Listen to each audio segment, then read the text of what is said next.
abakyala baitu tubahe ekitiinisa kyabo tubakwate kurungi bamama baitu nibo bamama b'ihanga abo abakyala baitu tubahe ekitiinisa kyabo manya obuwatungira mu kyalo kimanya okatunga saabu eya buli omu akwegomba nyantazooka okagenda wamwibo waabu yalekala abantu b'owaabu ate akafuuka w'owanyu mama bonzi akumire ennaku yawe yagumira engeso zaawe akumire empangisa yajwala jinja mama akutembeza idara tinororara nubona oweza embaliga norora n'abalungi ate ogo mulekere yasiihuuka omufuere engoma za sande manyora bolenzira yengega nkwijukye tali muyembe tubakwate kurungi bamama baitu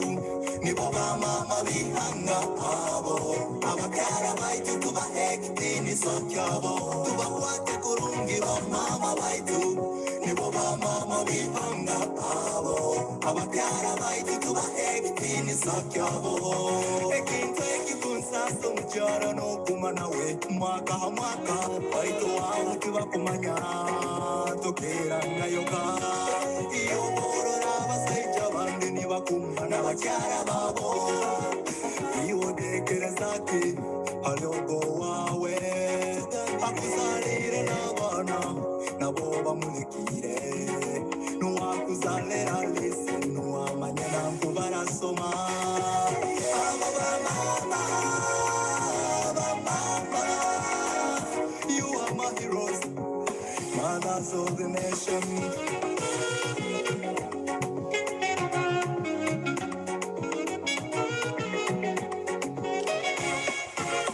tubakwate kurungi bamama baitu nibo bamama b'ihanga abo abakyala baitu tubahe ekitiinisa kyabo tubakwate kurungi bamama baitu nibo bamama b'ihanga abo abakyala baitu tubahe ekitiinisa kyabo tubakwate kurungi bamama baitu nibo bamama b'ihanga abo abakyala baitu tubahe ekitiinisa kyabo tubakwate kurungi bamama baitu nibo bamama b'ihanga abo abakyala baitu tubahe ekitiinisa kyabo tubakwate kurungi bamama baitu nibo bamama b'ihanga abo abakyala baitu tubahe ekitiinisa kyabo tubakwate kurungi bamama baitu nibo bamama b'ihanga abo abakyala baitu tubahe ekitiinisa kyabo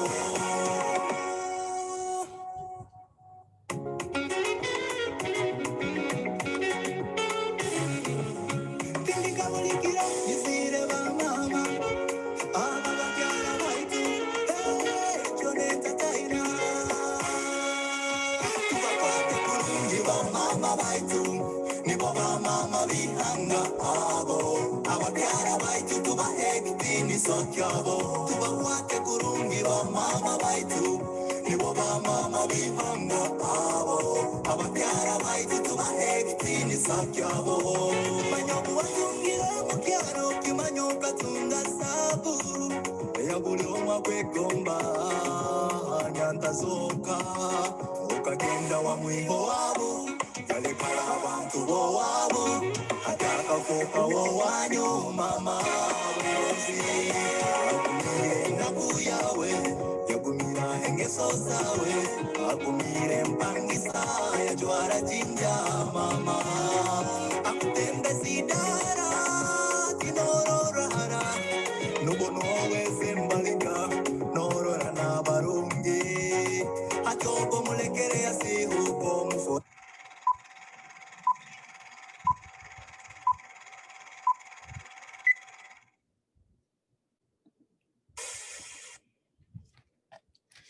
Good afternoon and welcome to the inaugural flight of Air Ruwenzori.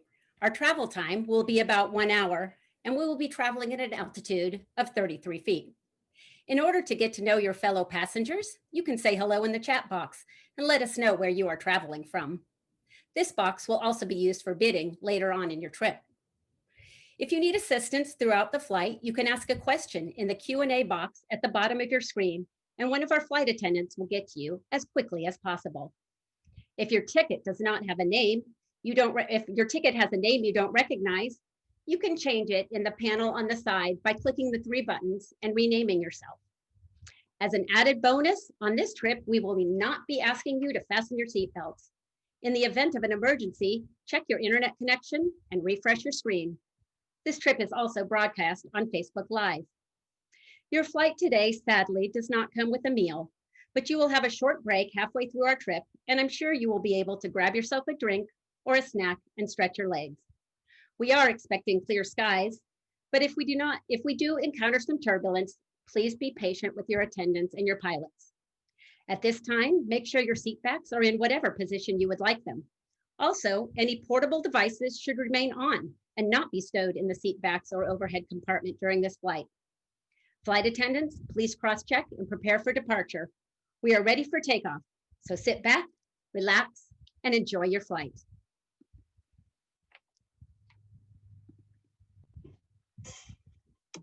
It's your name and once again in another music.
Hello, I'm Reverend Canon Ezra Musozi, the Executive Director of KIDA.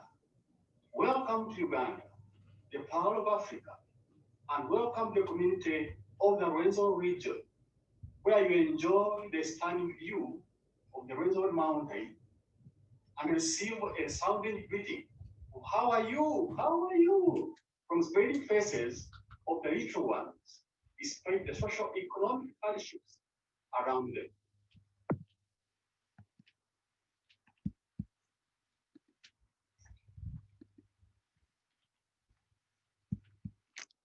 So welcome everyone to our inaugural trip to Uganda. I am so thrilled that you all could join us today, and thank you for being patient as we figure this all out.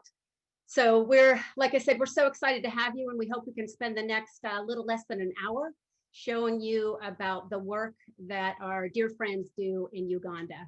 So we are going to start with a poll, and I am going to put it up on the screen right now. And everybody will have a chance to answer, what does KIDA stand for?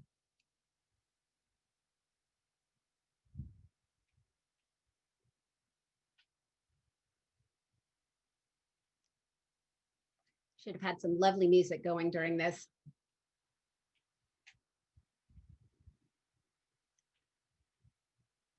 So it looks like Kitojo Integrated Development Association is winning right now at 64%.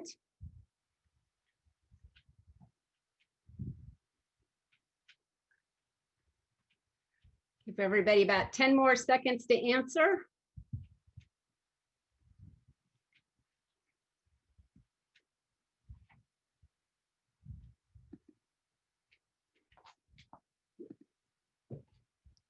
All right, so it looked like 68% of you said Kitojo Integrated Development Association, and that is the correct answer. So KIDA is our Ugandan partner. They are an NGO in rural Uganda. Let's see if I can click that off. And Friends of Ruwenzori is the United States partner. So we are a US nonprofit based in Orinda. And we are the major contributor to KIDA. About 62% of their budget comes from Friends of Ruwenzori, so all of our great donors. Ezra and Marjorie had a dream of bringing HIV prevention, education, and medicine to the farmers of this region, the rural Ugandans, who at that time had to walk hours, if not sometimes days, to get to the nearest hospital. So KIDA was established for the purpose of bringing healing and education closer to parishes when people were coming from the furthest municipalities. After a visit, Karen and Gil Gleason founded Friends of Ruwenzori, which began officially raising money to support the organization in 2004. What started as a dream by Ezra and Marjorie is now comprised of a 46-bed hospital, including a 16-bed children's ward that was recently dedicated, HIV counseling, testing and adherence, an orphans and vulnerable children program, community outreach through drama and dance, pre and postnatal care and immunizations, microfinance or SACO, community health insurance plans, and vocational schools, which include bricklaying, carpentry, tailoring, and hairdressing. So those are just some of the things that are happening right now in Uganda. And I'm going to share a story with you. One of the, I've worked for a lot of nonprofits, and one of the things that I've always found, when you have a lot of programs, we're always trying to cross-pollinate and get someone who's taking a swim lesson to also go to camp. And that's a really difficult thing to do in a nonprofit. So I wanted to share a story with you about how amazing KIDA is at doing this. So this is the story of Kasamiri Juliet. 20 years ago, she was born to Mr. Kinkoko and Ms. Katusabi Beatrice. Beatrice was just a teenager when Juliet was born. She arrived at KIDA looking for help shortly after her husband left her after finding out that she was HIV positive. Juliet's mother knew she would have to provide for Juliet and her other children. She decided to start farming and grow crops like matoke, sweet potatoes, Irish potatoes, and beans in the fertile Ugandan soil. Knowing she would need support, she joined the Kitojo Care SACO, or Savings Co-op, and was able to get some small loans to boost her business and to save some money. She was able to open a small stall in the local market where she also sells fruits like pineapple and jackfruit every day that the market is open. She currently uses the money for the schooling needs for John and Kelly, her other two children. As an HIV positive woman, she also joined the health insurance scheme along with the savings co-op to ensure that she and her family's healthcare would be affordable. Young Juliet's life got better in 2013 when at 13 years old, she was accepted to the KIDA OVC program. In secondary 2 at Père Octet School, Juliet and her mother were thrilled to learn that KIDA would take care of all of her needs. She studied hard and often outperformed her fellow classmates. With her mother's moral support, she was soon able to sit for her ordinary level exams and scored a super second grade, which I'm not sure what that is, but I think it's fantastic. With this high score, she decided she had the ability to be a nurse. And in 2017, she was admitted to the Fort Portal International Nursing School. This school partners with the Fort Portal Regional Hospital, where the students are able to do their medical practice. Because she was such a hard worker, she was offered an opportunity to do her internship at KIDA Hospital. Juliet was so happy to be doing something rewarding with KIDA to thank them for the support that she had been getting since she was 13 years old. Over the holidays last year, she was able to practice her skills at the hospital with the plans to graduate with a certificate in nursing and midwifery in May of this year. But with COVID, her plans changed. So Juliet decided she would continue to volunteer at KIDA until she is able to go back to school and finish her degree. Dr. Bryan shared that he appreciates her so much because she performs both day and night duties. We are so proud of her, he says. Marjorie shared with me, at KIDA Hospital, we are delighted to be working with our own daughter, who is so proud of working for the hospital as well. She went on to say, as the coordinator of the OVC program, I extend my sincere gratitude to the Friends of Ruwenzori team for the kind support you have rendered to Juliet and to so many others. You have given hope to many families through supporting their education. Juliet will be happy to support her mother and the family from the money she will be earning as a nurse, and I thank you for your selflessness.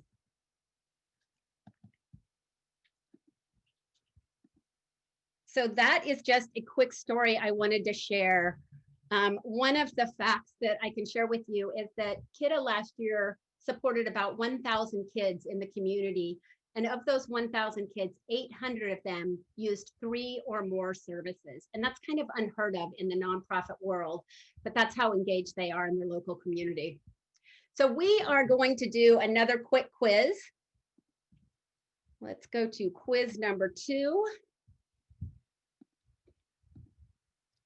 or a poll. So how many babies were born at KIDA Hospital in 2019?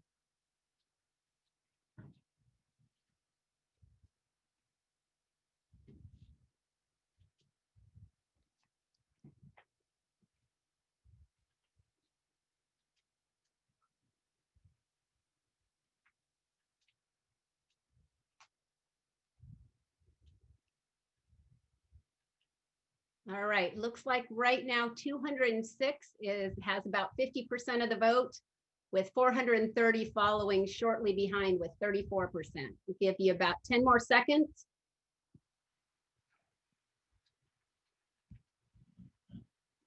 Everybody get a chance to vote.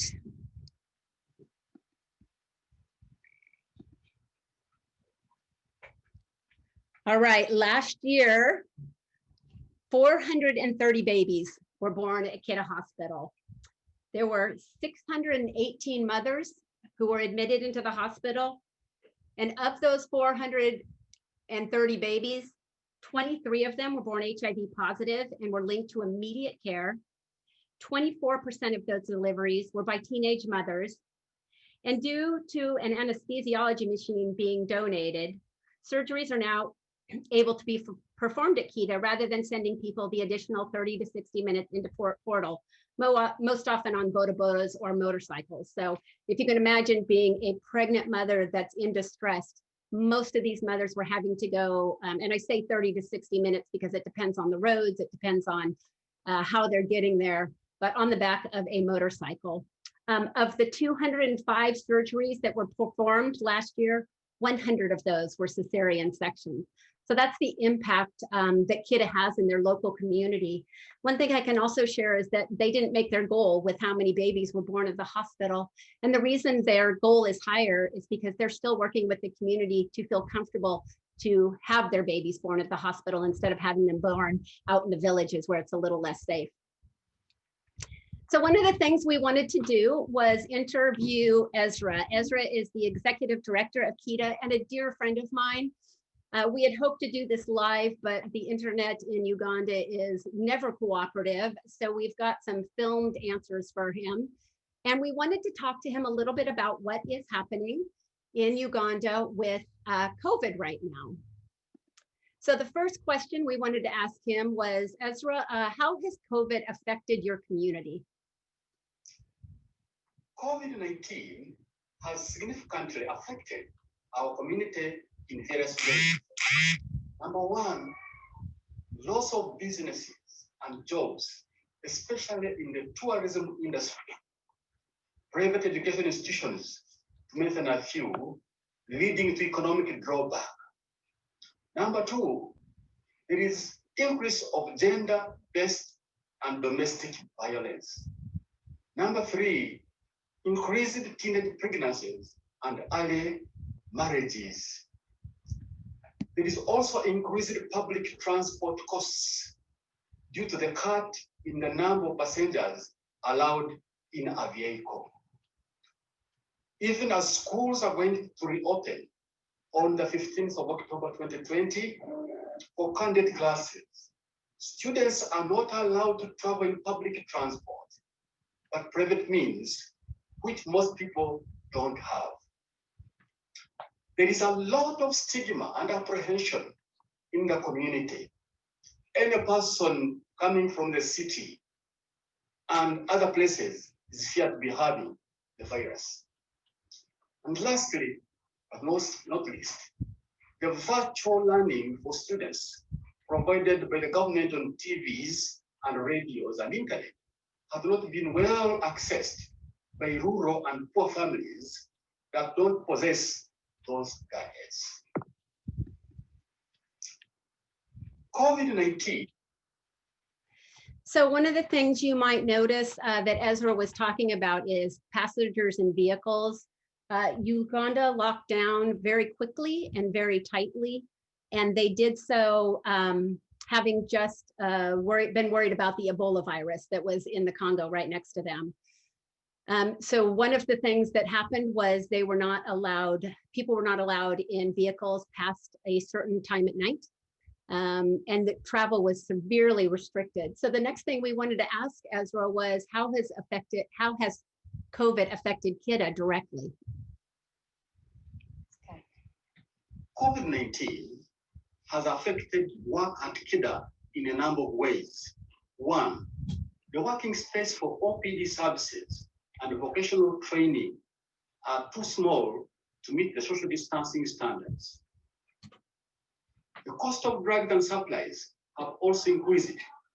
The amount of money that used to push us for 2 months now take half the period. There is also increased transport costs affecting movements of our clients, staff, and goods. We have also seen more patients escape from the hospital beds due to lack of money to pay their bills. Holding of conferences, board meetings, committee meetings have also been affected. Even the virtual meetings are impossible due to lack of appropriate communication gadgets. Finally, the reopening of schools has come with extra cost for new demands like buying of sanitizers, thermoguns, to mention them. Okay. So we'll talk a little bit more about some of the schooling needs later, but I just wanted Ezra to be able to share with you how directly the situation over there right now is impacting their day-to-day activities. One of the things that I wish you could all do is just spend some time with Ezra.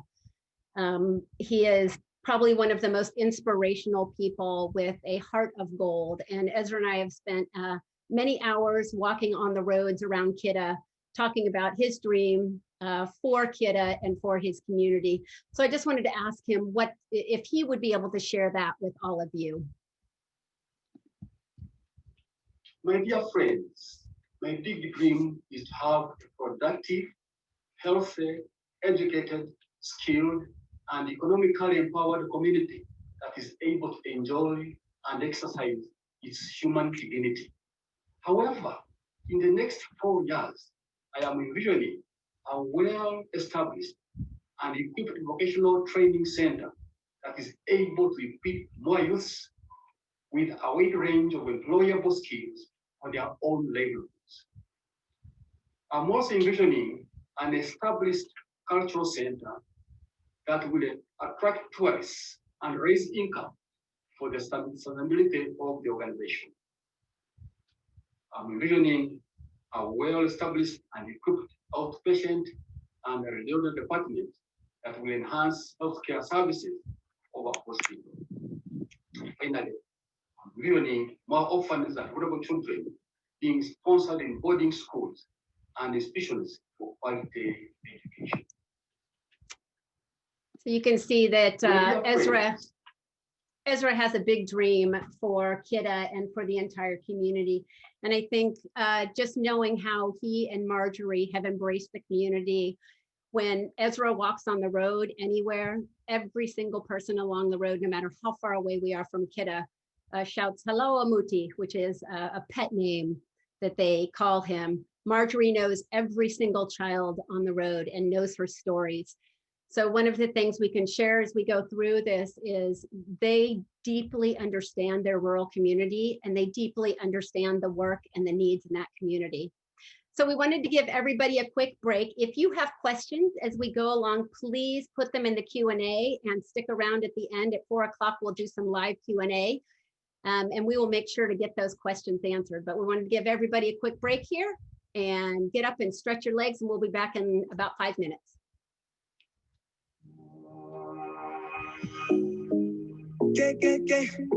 Kokolioko, hiyo michezo ya joko nimeacha, hicho nitatana, nimeacha michezo ya joko na chamgende no.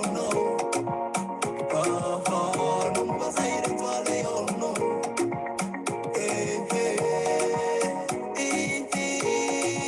Abandi nangwano, nimeacha michezo ya joko na chamgende no.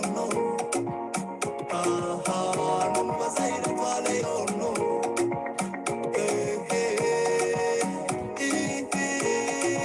Abandi nangwano, ababona bando zira muri biye bya kitone nyahuba. Nababande bire mu bye kisigazi n'inyatororo. Otina kula na binduka. Nakole nchwamu muri ababaingi ati leka ngende nono. Mama munganyire abatani ndyarukura.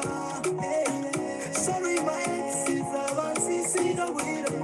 Baitu byale mbetakisa kutiyambo kukura kufoka bantu abo chumani sikwa kabaira kaira karumi katabaira naimwe tulira dingi tanga dingi baitu kwale mweso kokusera kwine hatobo musoire nyowe byange bihoire nimeacha michezo ya jogo na chamgende no. Numba zaire twale no.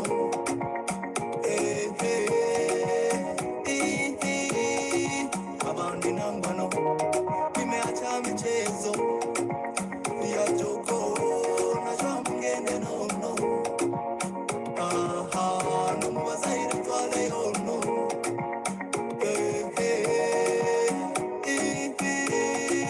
Abandi nangwano, no kuna baira nene torora ninsaliriza baitu byona byanga. Assistant freedom, still brothers for intercessions. Kabani ne kiroto, kabani no rahara. Kiroto kange kai kire kyamano kange kitwaire. Bikala bya sita kumaro bwire. Batubali soningi, abeli kambo gabo. Atile kandi sukule, mubato abantu.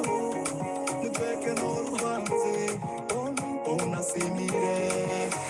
Nuono, kaboka. Nuono, mutima kuisoba.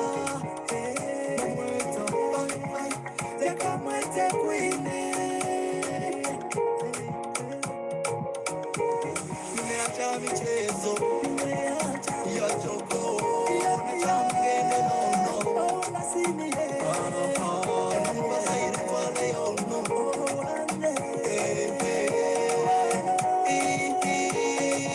amani nangono nimeacha michezo ya jogo na mgeni nono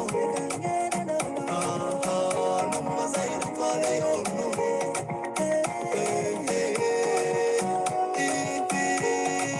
amani nangono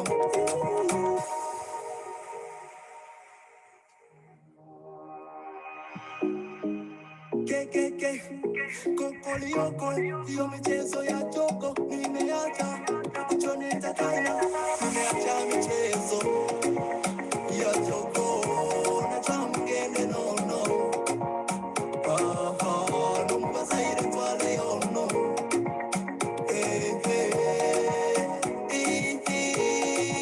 abandi nangano, nimeacha michezo ya jogo na chamgene nono.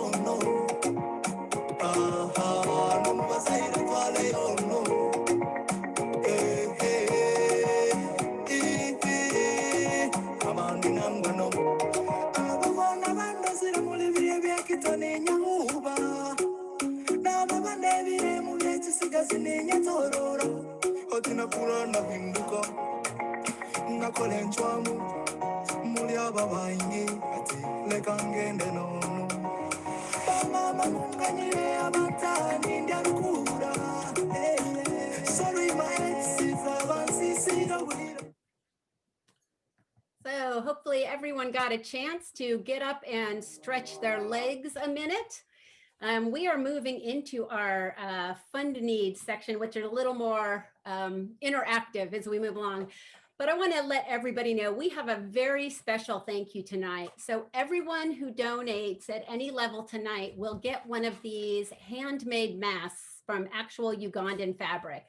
And I want to give a huge shout out to Flo Haight and Judy Marr, who spent several weeks sewing these masks. And everybody who has seen them so far is pretty excited to get them, but I wanted to share that with everyone that they will get that. So I am going to get to introduce next Jim McIlvaine. And for those of you who have been to our live event before, you will know Jim McIlvaine. So Jim, if you want to pop on for a minute, I will introduce you. Hi, everybody. Thank you so much for joining us. I first want to say a huge, huge thank you to Kristen for all the incredible work that she's done with our presentation and the videos and the slides and organizing all this. This is not easy. We're in new technology. Everything about this has never been tried before for this organization, and I think it's coming off extremely well. I think it's very important to keep remembering why we are here. We are here to support this amazing organization in Uganda so we can have a wonderful idea of what that's all about. So we have some ideas and some thoughts that we're going to post your way in just a minute. We want to make sure you're using the chat, and it seems like everybody's getting it. And it's also really nice to see that everybody is using their actual name instead of some nickname, you know, Superman 84, because I know that's Jim Hassler, so he likes to use that on occasion when he wants to hide his identity. So it's good that the real names are there. That's one of the ways that we'll be able to find you to take care of your pledge. There'll be other ways to obligate your pledge. There'll be links. There's a PayPal link and other things like that. So I just want to also recognize where some of these people are tuning in from today. We've got folks from Boise, Idaho, Grants Pass, Oregon, Larkspur, Tucson, Washington, D.C., Ventura. I probably have missed a whole bunch that have signed on. So Fort Portal as well in Uganda. It must be, what, 3 in the morning, 4 in the morning there? It is. So we are going to give you some top 10 reasons to provide some background for you so you know about the giving levels, the giving, why 10 reasons to give. So number 10, remember the old Dave Letterman bit? Your money goes further, much further in Uganda. Number 9, an educated child is more likely to educate their own children, thus stopping the cycle of generational poverty. Number 8, thanks to KIDA in 2019, 95% of the HIV positive KIDA clients suppressed their viral loads. That's very impressive. Number 7, your support provides over 11,000 immunizations in local communities annually. Number 6, for a child, a month of health insurance costs only 45 cents. Think about that, 45 cents for a month of health insurance for a child. Number 5, the incredible staff team at KIDA gives up significantly higher salaries to work at KIDA than the same job in the government. Number 4, 35 youth will be able to provide for their families after graduating from vocational school last year. 35 youth are able to provide for their families after graduating from vocational school. Incredible. Number 3, you know you're giving directly to actual people that we know personally. Kristen goes and sees. The Gleasons have gone to see. Debbie has gone to see. Others see these people, so you know your money is going directly to aid people that we know. And number 2, where else could your donation go to build a wing in a hospital, right? Last year, the children's ward. And finally, number 1, think about it. It will give you incredible joy during this very rough 2020. And we all need that, don't we? So with that said, we're going to use our chat for the bidding, because we're going to do some bidding right now, okay? And this is where your name will pop up and you will put in a bid. We're going to start with a live auction item that I'm going to present to you right now. Oh, there it is. It's beautiful. This is a 3-bedroom, 1,200 square foot summer family cabin located in eastern Sierra near the town of Markleville. The cabin property abuts the National Forest Wilderness area. It's a short walk to the hot springs and cold pool at Grover Hot Springs State Park.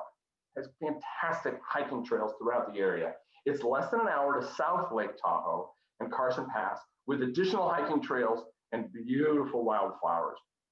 It has 3 queen-size beds, 1 floor futon, a 1.5 bath. Now it's available for 3-day, 2 nights, and a stay in 2021, mutually agreed upon dates, May through September. It's a summer cabin. No pets, no smoking, but guess what? There's no internet. So this is truly, really a total retreat. This is donated by our friends Debbie Cox and Ed McCormick. So this is a live auction item. So you're going to be using your chat down below, and I'm going to start the bidding at $400. Who has a $400 bid? It's going to take a minute for it to come through. A $400, say Mr. Hassler has a $400 bid. How about 450? Do we have 450 from anybody out there in the great chat world? We went right up to 500. Oh, I'm going to go to 600. We have 2 bids at 500 that have come through. I see a 600 from Mr. Hassler. Anybody else coming in at 700? Do we have 700 for this incredible 3-bedroom secluded summer cabin? Anybody at $700? We have a $600 bid currently. Do we have anybody coming in at $700? Don't be shy. Where is the number 1 reason? Steve Gensler asked, where is the number 1 to give you incredible joy during a rough 2020? Steve Gensler. Any other bids? We have a $600 bid from Mr. Hassler. Don't let it go. There's 700 from Kim Hale. Thank you so much. That's great. Now we have 700. I think we should bump it to 8. You know, 800 is a nice even number. Very nice even number. That works really, really well. But 700 is what we currently have. Do we have anybody at 8? Anybody out there want to get on board on this thing? This incredible cabin, 3 queen-size beds. I think it probably sleeps about 6 or 7, maybe 8. So you could divide that up. If you had $800 for the bid, that is $100 per person using the old math, right? No? Okay. 700 is our current high bid from Kim Hale. Thank you, Kim, for that. Anybody at 8? Anybody at 8? Going once on 700. Anybody at 8? 700 going twice. Last chance. All right, Kim Hale, let's give her a big round of applause out there in the virtual world. Yes, you are in. You are the one. So Kim Hale, we will take care of you afterward. We're so very pleased. You'll enjoy the cabin very much. Debbie and Ed take care of a wonderful, wonderful spot. So this is great. Excellent. All right, a quick refreshment. Yep. Kim is a very good friend of mine, so I have to give Kim a shout out. Thank you. Well, that's great. Maybe she'll invite you. Maybe. We'll see. All right, so the way the Funded Need is going to work this time is that we're going to have a wonderful short video presentation on each one of the levels. Funded Need, as you know, is that famous paddle raise when if we were all together in the beautiful Piedmont Community Center, Piedmont Veterans Hall. We would raise our paddles and we would, give a bid at a certain amount. So we're going to be doing that, but we're going to do it virtually through the chat. So right now we're going to see a opening video presentation for our first level. So, and Jim, I'm going to share a quick story. This, the tallest girl there in the picture, her name is Bridget. She's one of our OVC kids, along with her brothers and sisters. When I went there last year, Bridget was in the hospital. She had a lot of pain, was in and out of school, and had a cyst on one of her ovaries. And Dr. Brian was able to get her in. She was very sick when we showed up. But just to share with you what the Uganda people are like, she showed up to the hospital every single day looking for me, bringing me gifts. So someone who has so little, she brought me a bag of eggs, she brought me avocados, she brought me mangoes. So every single day, Bridget and her sister showed up to the hospital just to thank me because they know I represent all of you at Friends of Ruwenzori. So I wanted to share that quickly. So let's move on to our first Funded Need, and this is Joy. My name is Tatsime Joy, a senior midwife at Friends of Ruwenzori Hospital in Uganda, also known as KIDA. Children's Ward was commissioned on 1st July 2017. Its opening led to reduced condition of admitted children at the hospital in a single ward room. It reduced the rate at which airborne diseases attack children due to their low immunity as a result of mixing them with adults. It also led to provision of a conducive fast-feeding environment for children since it contains a very package that creates psychosocial therapy for children. It was also a fulfillment of one of the requirements by Ministry of Health to have a children's ward. However, the staff are not enough, but if fully staffed, timely services will be offered with the highest level of customer care. And if given $1,000, it can cater for salary of one nurse in children's ward for approximately 6 months. Thank you. So I want to do a quick shout out. There are a lot of you who are on this webinar that donated to the Children's Ward. When Debbie Cox went a couple years ago, she wrote a letter on the plane on the way home, and we raised enough money to complete that Children's Ward, which is exciting. When we go to Uganda, every Monday morning, the hospital is absolutely packed with little kids, primarily with malaria. That's the #1 disease that the children are still fighting.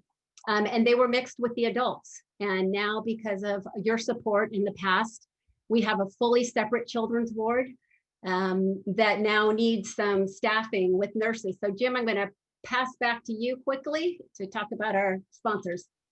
Excellent. Yeah, this first lead gift, we want to give a big thanks to Symposia Medicus, Jim Goodrich and Catherine King Goodrich.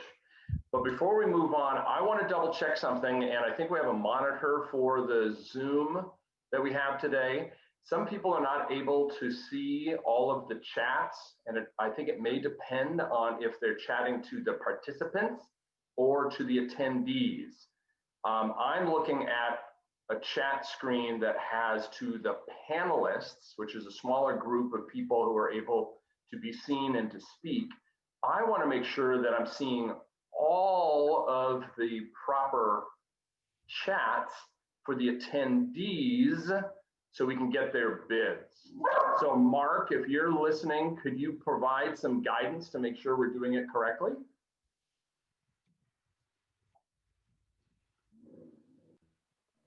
And forgive my dog, Cassie.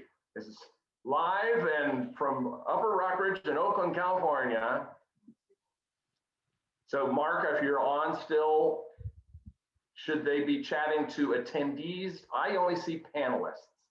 And so I'm worried that I'm not seeing all of the bids that happened during the live auction. No, they should be chatting to the panelists. As panelists, you'll see all the chats. I don't believe there's any reason unless you want all the attendees to see all the chatter. No, I just want to make sure we're doing it correctly, and that when I read them out, I'll be reading the different bids and accepting them and all that. So they'll go to you. I think that's all. You're the only person who needs to see it. Reduces the chatter for attendees. Okay. All right. Well, that's great. So we'll get started. The very first one is the $1,000 for the children ward nurses. It provides 6 months of a nurse's salary, which is so critical. The ward has just been completed last year, and it's so very important to keep it fully staffed. With the ward opening, the hospital's increased from 30 to 46 beds, and having a separate children's ward is very important. It prevents the youngest in the community from contracting diseases from the adults when they're mixed in as well. That's very critical. So vaccinations have been helping save thousands of children's lives. We heard that the malaria is very serious. The hospital had 2,295 admissions and 815 were pediatric. So there's a high volume of kids. And so it's so great to have this children's ward. So using your chat, please, who can help support the children's ward for $1,000? We have $1,000 from Janet Engelbert. Thank you so much. Thank you. Thank you. And David Sloan, David and Jan, thanks. Thanks, guys, very much, guys. Thanks for tuning in. Anybody else at the $1,000 level, we want to again thank so very much the lead gift from Jim Goodrich and Catherine King Goodrich and Symposia Medicus for that. That's a great way to get started. Anybody else to support the nurses salaries? Excellent, they're starting to pour in now. This is great. Bonnie Hamlin, fantastic. John and Sandy, fantastic. Steve Gensler, thank you so much. We're figuring out this chat really, really well. Michelle Pollock, Bonnie Hamlin, really remarkable stuff, guys. Using your names correctly in the chat is so very helpful, and it gets us the donations and the bids and that activity. Somebody want to know what a lead gift is? A lead gift would be somebody who stepped up and said they wanted to seed this as being a lead sponsor of this category. It's always important to know that the category is being supported. And so for each one of our fund and need levels today, we have a lead sponsor at a variety of levels. And Jim and Catherine are kind enough to support the nurses. So that's great. Hope that helped, Jen. How are things with you? I hope all is well. We miss seeing you live and in person this year. Okay, guys, we're going to start closing out this portion of the children's ward nurses' salaries. It's going so well. I know it's weird not to be here. I get it, Jennifer. I get it. I'm speaking to Jennifer Gleason, who's Karen and Gil's daughter. So I think we're going to close it out here, and we're going to move on to our next item. We have another video to show.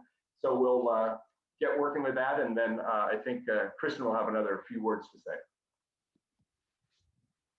Yeah, postoperative care is very important for the good health and quick recovery of our postoperative patients.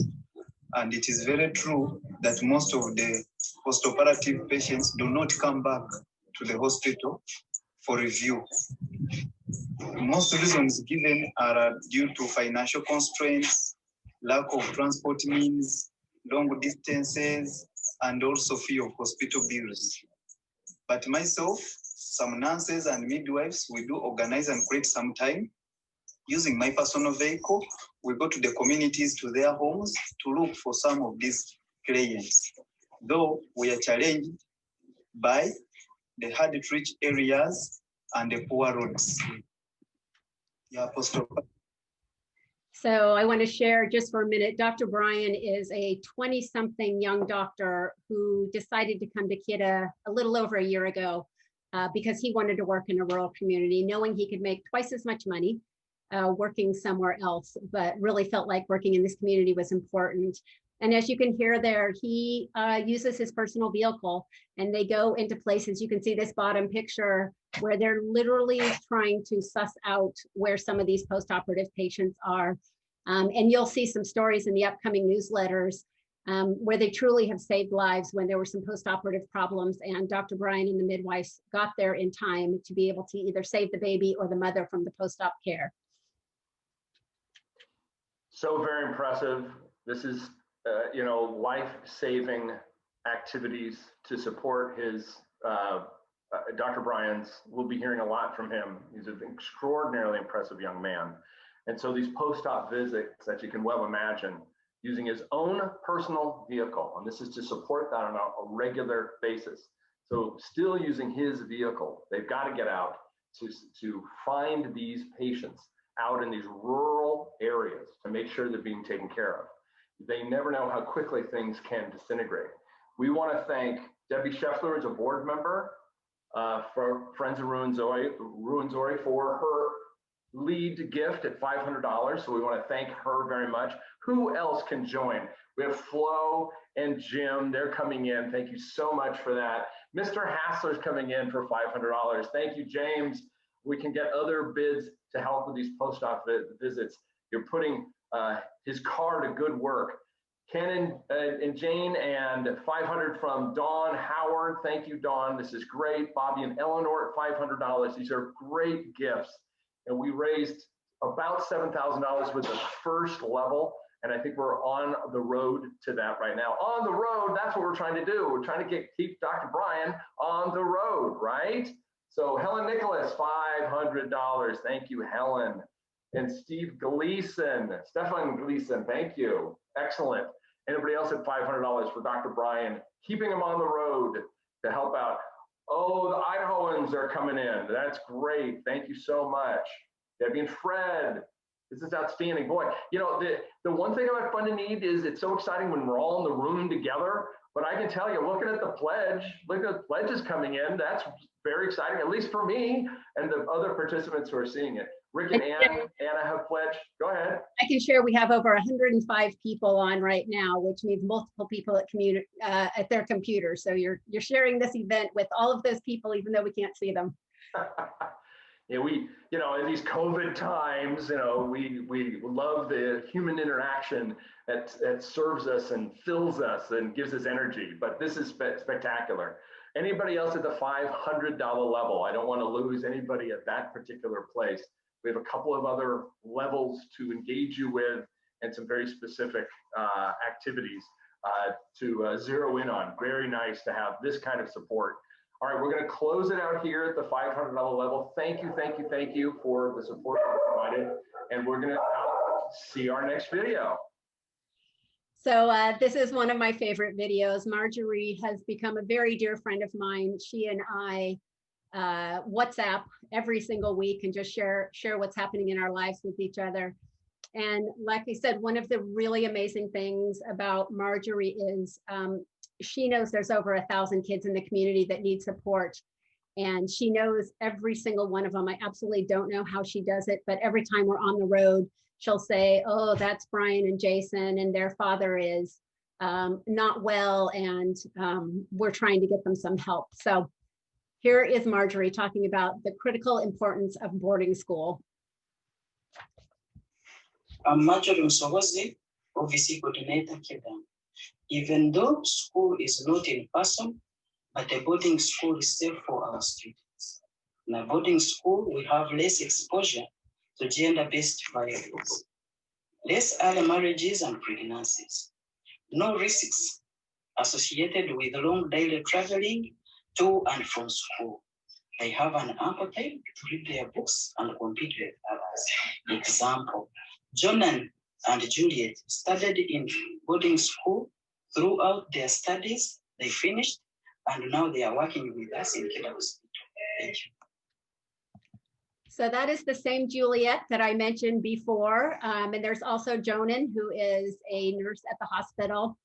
And you heard Ezra mention one of the challenges with KIDA, or with COVID, mixing up my words here, is that because these girls are at home and not in boarding school, some of the reasons that we are getting them into boarding school, those challenging situations are happening. So Marjorie is out in the community every single day, chasing down some of these kids, making sure they're in the safest possible environment.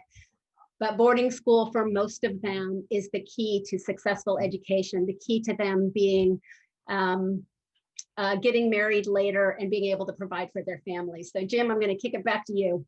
Super. Thanks, Kristen, very much. So boarding school, very critical. One thing I want to remind people, it was reminded to me, when we say we're closing it out, that just means we're moving on. It doesn't mean you have to stop bidding or you're not able to. You'll be able to at the end if you weren't able to put it in the chat or weren't ready to or prepared. You can always donate at the very end. We have a PayPal, we'll have a link available to you, and you can do it directly that way. Most of the people are putting in the chat, we'll follow up with you, and we've got your pledge of support in the chat, and we'll be able to contact you for a direct payment that way, and that's great. I want to recognize Vic and Barbara Burchard for their payment, their pledge of $500 in our last round. But right now, we're working on a boarding school, something very important to our dear and darling friend, the president of the board of Friends of Ruwenzori, Ann Meyer. She's our lead gift, our sponsor this time. And she is challenging you guys to step forward and match her amazing gift. She is supporting 10 young women with this boarding school donation. So I'm seeing the $250 levels already start to pour in.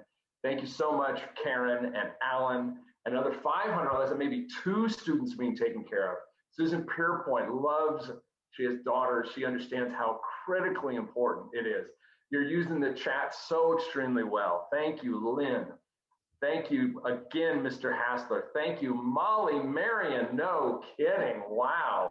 Right to my right here. Very good. 3 girls from Nancy. Thank you, Nancy. This is exciting stuff because this is the one-on-one critical time when they have the dangers of going back and forth through the rural countryside can be very, very dangerous for them. So being at the school allows them safety, education, and the lower risk of getting a sexually transmitted disease, which is still rampant in the country. So more income to their family. Wow, guys, really, really impressive. So we've got Sandy and John coming in, $500 from Linda Maxey. Mimi Hills has supporting a girl for a year. It's absolutely remarkable, the boarding school and how critically important the lifestyle change that this allows. We can keep going on this. We have Debbie Cox, who's been there and seen the good work, met these young women, has donated to this. So it's really fantastic. Anne is saying that we can continue to match, keep growing. This is one of the most critical programs that we have going for a fairly reasonable amount too, which is great. All of those that have already pledged, we thank you so very much. Again, you'll be able to close your pledge out if you didn't get in the chat and you weren't ready, you didn't have what level that you wanted. There will be a system at the end through PayPal and through the website that you'll be able to get to. So thank you so much for the boarding school. It's absolutely remarkable. We want to keep moving on to our next very impressive video, Kristen, so back to you. So here we have Dr. Brian again, and pardon the wind in the background, but we wanted him to share about the important need of cesarean sections. Dr. Brian working with Friends of Ruwenzori Hospital here in Uganda. The current maternal mortality rate stands at 440 deaths per 100,000 live births. That is an average of 10 to 15 mothers dying per day, whereas the perinatal mortality rate stands at 19.9 deaths per 1,000 live births. Here in the rural area, like where we are, it rises to about 30 deaths per 1,000 live births. Whereas the common causes of perinatal and maternal mortality like high blood pressure, like hemorrhage and obstructed labor can be prevented through a simple cesarean section, whereby both the mother and the baby can be saved, which costs an average of 370,000 Uganda shillings. That amount many of our clients cannot afford due to the poor socioeconomic status. Dr. So there's not much more to be said there. $100 for a cesarean section, and what they've been able to do in their community by going out into the community and letting the mothers know that it is safe at the hospital and that they can keep the infant mortality rates lower because they're coming to KIDA Hospital and having these cesarean sections when needed. Extremely safe place. I mean, that's one of the things we've been really focusing in on, boarding school being a safe place, the clinics, the children's ward. I mean, it's the ability to provide that, and we're providing it for people we will likely never meet. I mean, some folks are going to make a trip there and make an impact by meeting these people one-on-one. But we today, in these distant COVID separated shelter-in-place time, are sitting here able to help people 9,000 miles away from us. And so the $100 that you're providing for the C-section for a safe delivery of these beautiful children, we appreciate it so very, very much. From Jenny, from Caden, Candace, Owen, for each of their sons, for the Pollocks, Nico and Jackson, from Karina, Martina, the Boise Gleasons, yo, Boise Gleasons, they're going to sponsor 5 C-sections. Go, Jen. All right. It's very, very important. Our kickoff, our certified nurse midwife kickoff gift. Oh, I don't want to forget that. Thank you, Kristen, very much. So our lead sponsor on this is Debbie Cox, who's been a long-time supporter. You've seen her sing on the stage when we're back there at the Veterans Center, and she's a certified nurse midwife. That's why this one, this particular level is so critical and important to her. And that's why she wanted to be the lead gift on this. And so very, very important. Anthony Knight. I'm sorry? She's leading it off with $1,000. And that's exactly right. It's a $1,000 gift. Those are 10 C-sections. So it's very important to be able to have this kind of support. Kate and Luke, thank you. Amy Fredericks, Lindsay McCormick, thank you. And somebody said, Debbie, you are my hero. So good for you. That is great. There's also somebody else going to be funding another 5 C-sections. Absolutely fantastic. So very, very important. I mean, it's direct aid. We know who these people are, the doctors, the nurses, the people being trained. The fact that they're working for KIDA as instead of a government agency where they could make more money shows that they are dedicated to this work and that they would like nothing more than to take your money and put it to good use in their community. A lot of these folks live and grew up in the area around the Ruwenzori Mountains. And so it's critical that we support them in their amazing efforts and work that they're doing. All right. Who else is at $100? The chat has slowed down a little bit, but that's okay. We're doing rather well. I think somebody's keeping notes on what has been supported so far. So don't forget, you'll be able to give, if you weren't able to chat, a little bit after today's presentation. So, good, Kristen, what do we have next? So next we have technology needs. And I want to share quickly, if you enjoyed any of the music at the opening or the break, this is John. John is a staff person, but he's also a professional musician, and he let me use all of his music for this event. So if you're interested in getting any of that music, I can let you know how to download that. But I wanted to do a huge shout out to John for allowing us to use that. I'm John, medical police assistant, Friends of Ruwenzori Hospital in Uganda. Technology is a hurdle in Uganda, but that fund will help us in improving the standards of the technology and upgrading the systems of operations we use. It will help us in buying computers and phones for the nurses. This will help us improve the standards of quality data management in recording keeping and retrieving. And that will save us time, give us ample and timely reports that will help us in improving and serving quality services to our clients.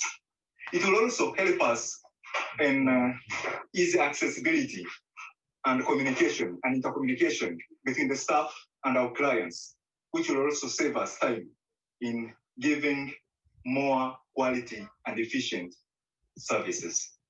It will also help us in easy accessing new guidelines from the Ministry of Health and in terms of treatment and research for the facility.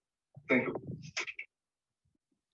So technology needs are all about efficiencies for the Ugandans. I want to give a quick shout out to a friend of a board member. Dave Lair has a friend, Dr. Barry Levine, who is actually, we are working with them right now to get some new systems in place so they can do some better data management. So I wanted to give him a shout out.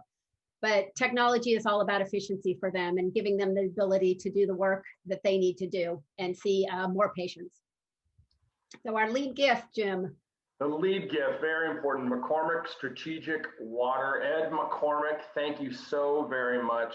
His lead gift for technology is $500. That's 10 of these assistants that are able to connect people through technology. Now that they have the children's ward, they actually need communication devices to speak back and forth to them. The point of the technology is to spend more time with the patients, not to get bogged down with old manual systems. So the ability to boost up their technology, we take it for granted, but this is more and more stuff we can pour into the area, the better. So we thank you so much. We've seen a lot of people doing a lift on this. They are either tech savvy, they work in the tech industry, they know how to spell tech, whatever it might be. Thank you, Horani. Thank you, Mr. Hassler. Thank you, Mary Claire. Thank you, Ann Meyer. What? More technology. I love it. Brian Culp, you're on the call today. This is great. Thank you so much. Debbie Cox is contributing to the technology fund. This is going to go a long way. Lindsay McCormick, any relation to Ed McCormick? One has to wonder out loud to himself. Mark and Denny Bluestein, thank you so very much. Teresa Nelson, it's so good to see these chats coming through to lift up. I think it's a very impressive thing when people are able to spend their Sunday afternoon with us to help these people so far away that, oh yes, Lindsay, you're the daughter of Debbie and Ed. Thank you so much. And your father in particular for the lead gift from McCormick Strategic Water. That's how we get in the plug for the sponsors. So anybody else, you can continue to give. We're going to move on to our next level. It's our last level, and they'll be wrapping things up. But don't go away. There's a wonderful Q&A that you can have with some of the individuals here on today's presentation. So this is Adolf, who runs the vocational school. Very, very shy, but I was thrilled we got him on video. My name is Adolf Maisige, Vocational Program Coordinator at KIDA in Uganda. Where I'm standing is tailoring class. Vocational program started in 2005, and it has helped and empowered many people in our communities through provision of hands-on skills, counseling, and psychosocial support. Many have benefited from the program. However, others have also failed to make it due to different challenges encountered. For students to be successful in school, they need to have fully equipped with the learning materials, startup kits, like tools to use in class, more training equipment, and also we need to have learning space since the number of students are increasing. Also, due to the need to practice social distancing during this COVID-19 pandemic. They also need phones for proper communication with teachers and follow-up on assignments. Thank you. So one of the things about startup kits, typically we use these startup kits for the kids to get started in school or vocational school. Marjorie has been able to pivot, and she is using startup kits to give them kerosene so they can study at night. If they don't have internet, she allows them to have space and to buy or borrow phones so they can continue their schooling. So one of the amazing things at KIDA is they're always have an ability to pivot to whatever the needs are in the community. So Jim, our lead giver. Lead giver, our old friend from St. John's, Tim Hart. I'm missing Tim around St. John's. He has provided $500 as our seed gift, as the lead gift for the sponsor for this level, which is remarkable. That's going to buy a lot of startup kits. And as Christian was saying, the startup kits are all varied. It depends on what the need is, including it could be kerosene, so they can continue to learn at night. Some of the basics that we take for granted in our communities, they have as staples that you are able to support and provide. So this is really remarkable. Tim, thank you so much for your lead gift. Calvin Gleason, age 9. Calvin. Age 9 is donating 2 startup kits. Go, Calvin. All right. Alan Howe, thank you. Brooklyn. Theo Kavanaugh is 2 startup kits. Louise Miller, a lot of good friends today from St. John's on our Zoom call today to support this incredible endeavor. It really goes back. Ed McCormick is diving back in. He wants to get involved with the startup kits, and he's providing 8. So this is great. And 2 from Jocelyn. Really, really very impressive. What started in 2004 and before that in Karen and Gil's living room, this dream of building all this activity in Fort Portal in the Ruwenzori Mountains, absolutely remarkable what we're doing here today. It's a very impressive. Mary Claire comes in with 2 startup kits. Renee comes in with 4. Susan Pierpoint with 4. People are putting their money where their heart is, their passions, their interests. It's so critical, and it's going to get to these young people direct aid, and that's so very important. We've heard from Ezra, we've heard from individuals, from Dr. Brian. The videos, I think, have been very impressive and passionate and genuine. So we thank you again so much. Debbie Cox is going to do 6 startup kits. Very impressive. Nancy Swearingen is in for a couple of startup kits. Very fun. Good to see Nancy on the call today. John is going to start with $250 toward the startup kits. This is remarkable stuff, and we thank you so very much. Now, don't forget, we are, is it Tiernan Gleason is gonna fund a kit, just came in. That's outstanding. So I think we're gonna settle it down here. We've got some other things that are gonna be coming up in a minute. You'll see some in the chat. You'll see a few more links. And thank you so much, Kim Hale. Your daughter is gonna donate $50 from Hiroko. Thank you so much. $100 from Linda Maxey. Wow, very, very impressive. This is a great activity, and you guys are to be commended and thanked so very, very much. So hang tight. Kristen's got a few more things. I've enjoyed being with you today, and thanks again for your incredible support. Thank you so much, Jim. We're so thrilled you could do this for us. So we've just got a couple more minutes. Thank you all very much for being friends, the people of the Rwenzori region. True friendship sacrifices to the other. You have supported us even in the difficult times like this one of the global pandemic of COVID-19. So it's just a short message from Ezra, but I am constantly humbled by the Ugandans' gratefulness and thankfulness. And every time I'm there, they tell me, please thank Friends of Ruwenzori, which is all of you. So I have a couple of really quick thank yous. I want to thank all of our committee members. Our board members are in bold here. This was an interesting endeavor, trying this for the learning curve was huge, but I just want to thank this committee so much for taking the time for supporting me and supporting our efforts. Thank you to our corporate sponsors. Somebody we haven't mentioned is West Monroe Partners. They're a firm out in Chicago, and Judy Marr's son works for them, and they have volunteered the tech support on the back end. So Mark Thame and Alfredo, I would love to thank both of you just publicly. Our other sponsors who were able to support some of our funded needs.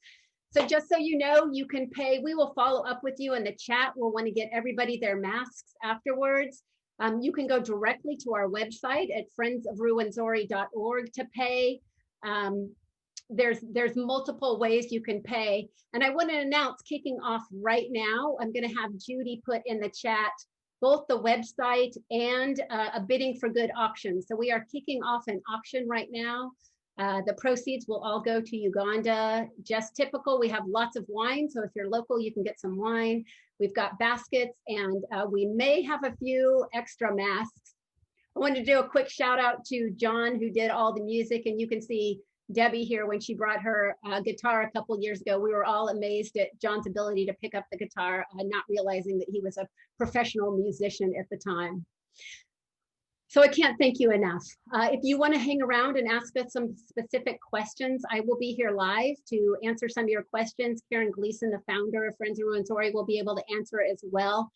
But I just want to leave you with a quick video. This little girl in the red dress, just prior to me filming this, we were out on a village visit, and she had a very tiny baby on her back. So she was helping her mother out by carrying this tiny baby. As soon as the music went on, this is what we started. So I want to leave you with this, unless you're staying for the Q&A. And thank you again from the bottom of my heart. The Ugandans, thank you. And thank you for showing up tonight.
Okay, so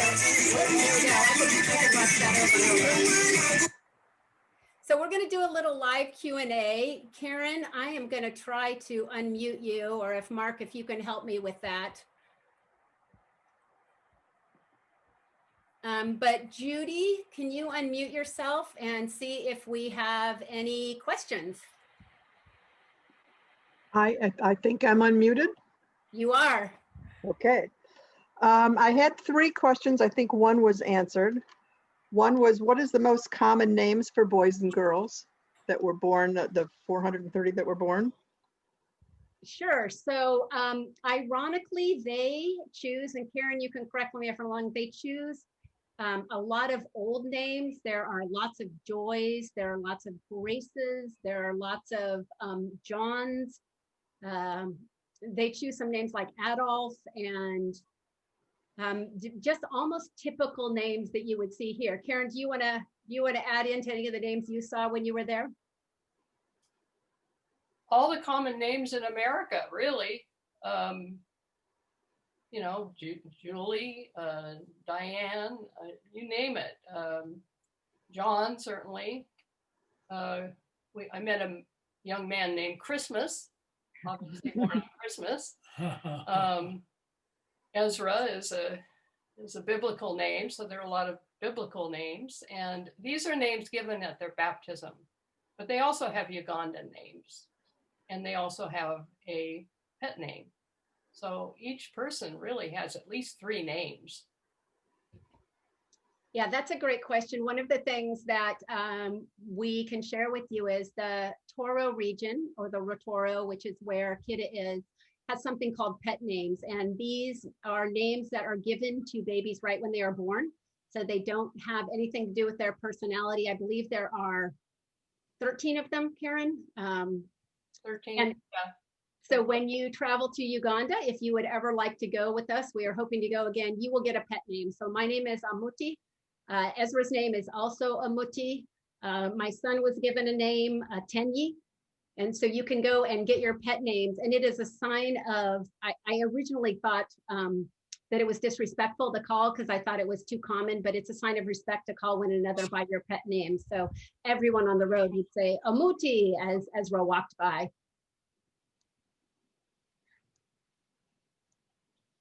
Okay. There was one other question, well, 2 others. One was answered already. How many cases were diagnosed? Jim Hassler answered that in the chat, but I'm not sure if it went to everybody. So cases of, I believe, COVID. And his answer was, Uganda's aggressive approach in containment has been very successful, with 10,570 cases recorded to date and only 97 deaths. The low death rate may be attributed to Uganda's young population, where only 2% of the population is over 65. The other mitigating factor may be poor countries having fewer opportunities to count all illnesses. Nonetheless, Uganda's numbers have looked good. And then one more question was, how many students can be boarded at the girls' school? So it's actually multiple schools. The children go to school. Sometimes when they go to local schools, they go to the school that is closest to their home. They actually apply to get into boarding schools. So they oftentimes are going to different schools depending on their educational needs. They have to test into these schools. So depending on how high they test. So depending on where they test, how they test, and they can go to different schools. So the only limit we have on girls going to boarding school is funds. There are plenty that need to go to boarding school. Right now, we're serving about 97 children in the Orphans and Vulnerable Children program.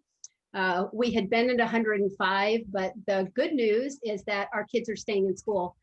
And in Uganda, as you move through school, it gets more expensive. So we're paying more and more for less children to be in school. So our success rate in some respects is hurting us because we want to continue to serve as many children as we can. I asked Marjorie once, how many kids, if money was not an object, how many kids in the community could use support that are either orphans or have parents that are HIV positive? And she said over 1,000. Wow. Okay, that's all the questions that I saw. There are still 59 people on. If anyone else has a questions, go ahead and either ask now, put it in chat or Q&A. Karen, do you want to add anything to my last question?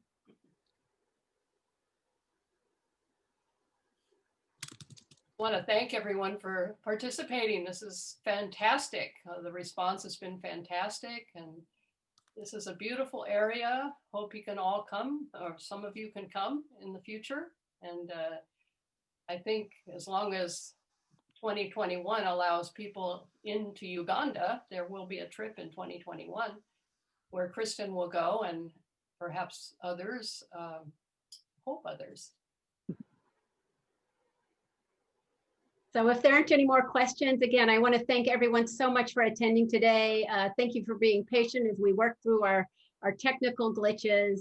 Thank you to all the committee members, and thank you especially to you. I can't say enough how much that this money goes to people we know and love. So once you've been there, you actually, like the girl Bridget I shared, she's an OVC kid, and she was able to thank us back for the work that we did. Thanks, Darren. All right, thank you all. And please, you will get an email following this in the next few hours that will give you places that you can directly donate, or we'll be reaching out to you. And remember to do our Bidding for Good auction. So thank you again. Great to see everybody. Thank you, Kristen. Thank you, James. Thank you, panelists. By the way, are you interested in what our tabulation looked like? Yeah, if we have any sense of that, that'd be awesome.